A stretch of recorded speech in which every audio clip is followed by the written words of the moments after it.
in space, everyone can hear you scream. On today's episode of Playing with Fear.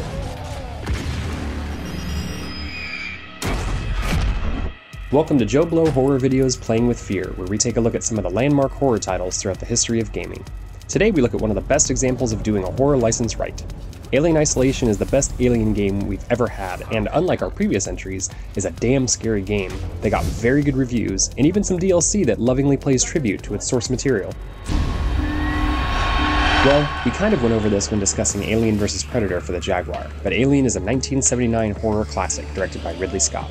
It has become one of the most revered sci-fi horror films of all time, and is even interpreted as being a slasher film in space, subbing in the xenomorph for the many masked killers that the following decades would throw our way.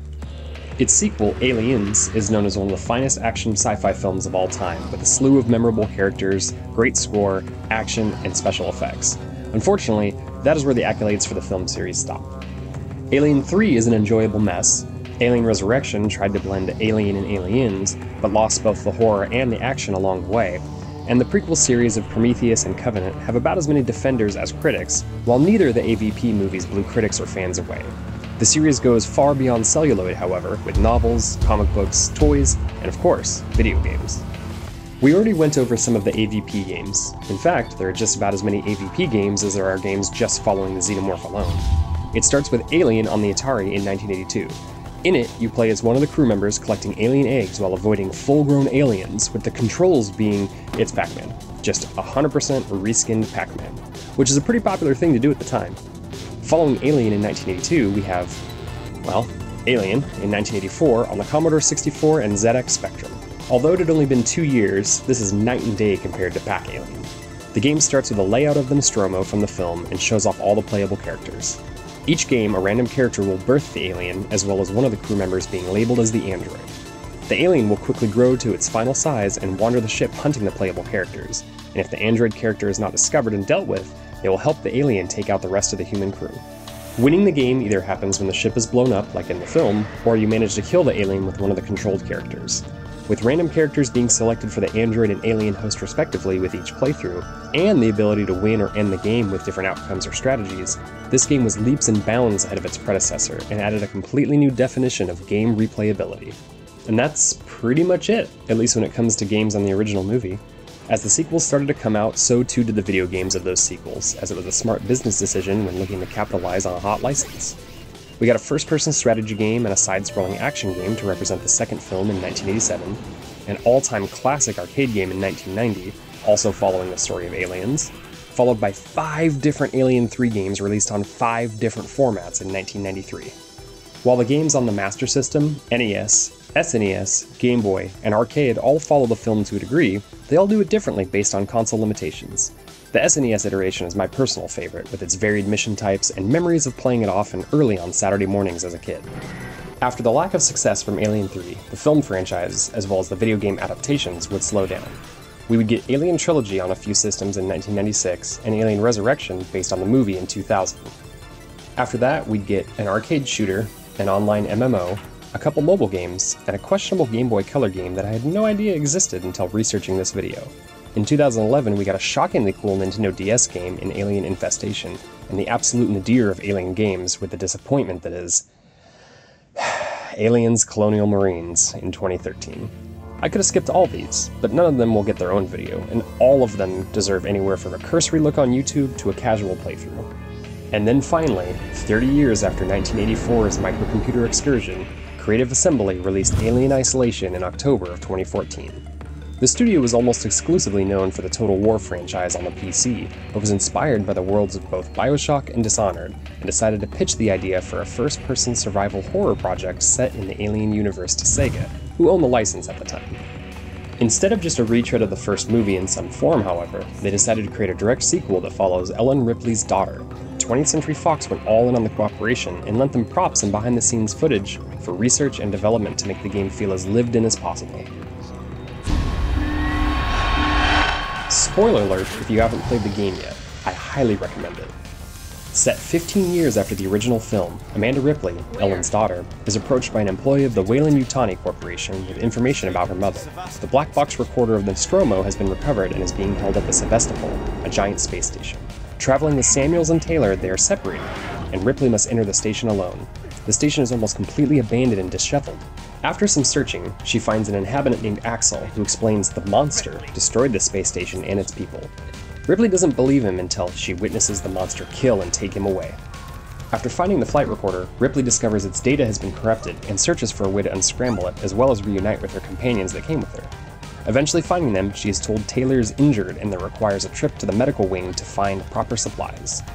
After nearly being killed by a xenomorph herself, Ripley and her crew are discovered by the remaining colonial marshals aboard the Sevastopol and find out how the xenomorph made its way on the station to begin with. They hatch a plan to lure the alien into part of the ship that can be sealed and jettisoned, sending Ripley with a flamethrower as bait. When she gets there, however, she is betrayed and barely escapes with her life, successfully killing the xenomorph threat. While the situation appears to be resolved, it quickly goes downhill as the station's android units, known as Working Joes, begin to kill the remaining humans.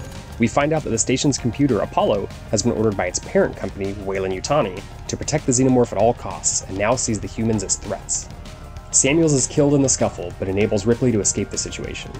When she confronts Apollo about the mass murder, since the xenomorph has been eliminated, Apollo sends her to the core of the station, where Ripley finds multiple eggs, facehuggers, and full-grown xenomorphs have infested the heart of Sevastopol. Ripley purges the nest, but not before a handful of xenomorphs are able to escape further into the station. One of the last remaining marshals tells Ripley that Taylor, seemingly only a lawyer along for the ride, is actually a double agent of the company sent to recover a live specimen. Tracking the now kidnapped Taylor to Marlowe's ship, the captain who brought the xenomorph threat to the station to begin with, Ripley finds that Marlowe plans to destroy his ship in order to take out the Sevastopol and prevent the Xenos from ever reaching humanity at large. Before this happens though, Taylor takes control and attempts to help Ripley stop the ship's destruction. They do, but both Marlowe and Taylor are killed in the process, leaving Ripley alone again. Making it back to the Sevastopol, Ripley and the remaining Marshal Ricardo attempt to call for evacuation to the Torrens, the ship that she came to the Sevastopol originally on, as the station plummets into the atmosphere of a nearby planet. Ricardo is killed and Ripley is taken to yet another nest before eventually escaping and making it to the Torrens through the airlock as the Sevastopol completely falls apart. Once there, Ripley is attacked by the final xenomorph who made it on board with her. Backed into an airlock, Ripley ejects them both before the alien can kill her, and the game ends with Ripley floating in space as the light from a ship shines on her face. Alien Isolation is a first-person horror experience. Calling it a first-person shooter does it a disservice, as while it does contain weapons, a flamethrower, a pistol, a shotgun, various melee and throwables, weapon play is usually a last resort. You control Amanda Ripley the entire game as she explores the massive Sevastopol space station. She is human and not a trained fighter, so many of the situations are better suited for ranged traps, running, or hiding. The enemies in the game include scared humans or soldiers who will attack on sight to try to gain your resources, Working Joe androids, a few facehuggers, and the titular alien. The facehuggers and humans can be destroyed by normal means, but the Working Joes require a lot more work. They can be hit a few times with your utility hammer, but will guard against it eventually. They can be burned or shot with regular ammo, but it's incredibly scarce and you won't usually have enough to deal with the group. With these guys, the answer is usually to work around and avoid them completely. Then, there's the alien. The alien can't be killed, you can't outrun it, and hiding will only delay the inevitable. Fire can scare it away temporarily, or you can use other humans to distract it and kill two birds with one stone, though it mostly ignores the Joes. Most everything else just annoys it. It will look for you when you make noise or if it catches a glimpse of you, and is easily one of the smartest AI components we've ever seen in a video game. The encounters with the alien turn the game into survival horror of the highest order. Another cool component that Isolation brings to its gameplay is the ability to craft. Crafting requires two main ingredients, the blueprints on how to build the desired item, and the raw materials that it requires.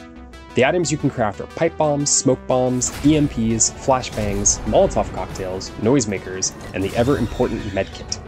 As scary as the game is, as much as you want to get the hell away from the alien as quickly as possible, exploring is the only way to get all the crafting material or blueprints you need. With that exploration comes another element to Isolation, world building. The Sevastopol looks similar to the downtrodden remains of BioShock's Rapture.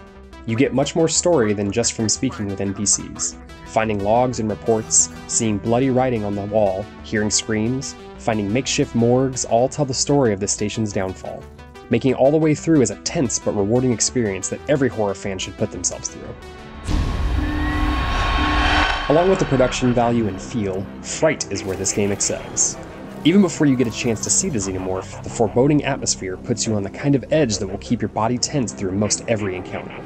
It is scary in the dark, it is scary in the light, it is scary armed, it is scary unarmed. The humans that you can fight or avoid are the least scary things that you run into through the course of the game. The android working Joes have an unsettling look and feel about them even before they go homicidal on you, and fighting them gives you a similar feel that watching the crew of the Nostromo dealt with Ash does in the first film. They are even attempting to sound helpful and calm as they kill you. But we are here for the alien. The game is called Alien Isolation for a reason. This thing is scary. It is an instant death if it catches you, it is unkillable outside of scripted scenes, and it learns from you. Even before you meet the xenomorph the first time, there is this frightening aura built around what is in the dark, and then after the first encounter, all bets are off. Nothing is truly safe again.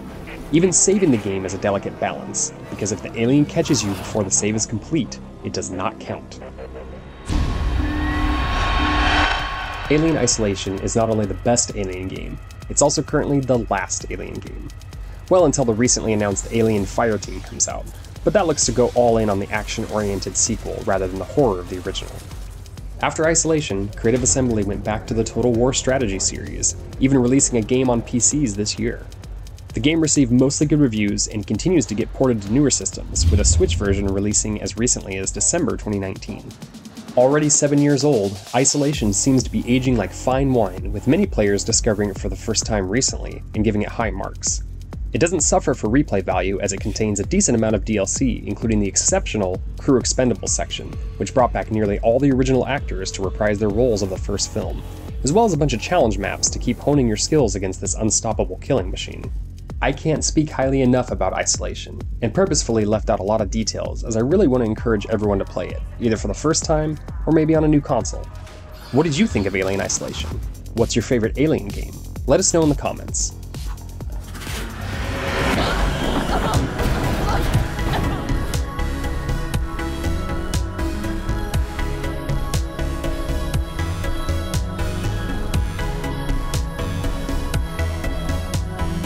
Thank you for watching our show.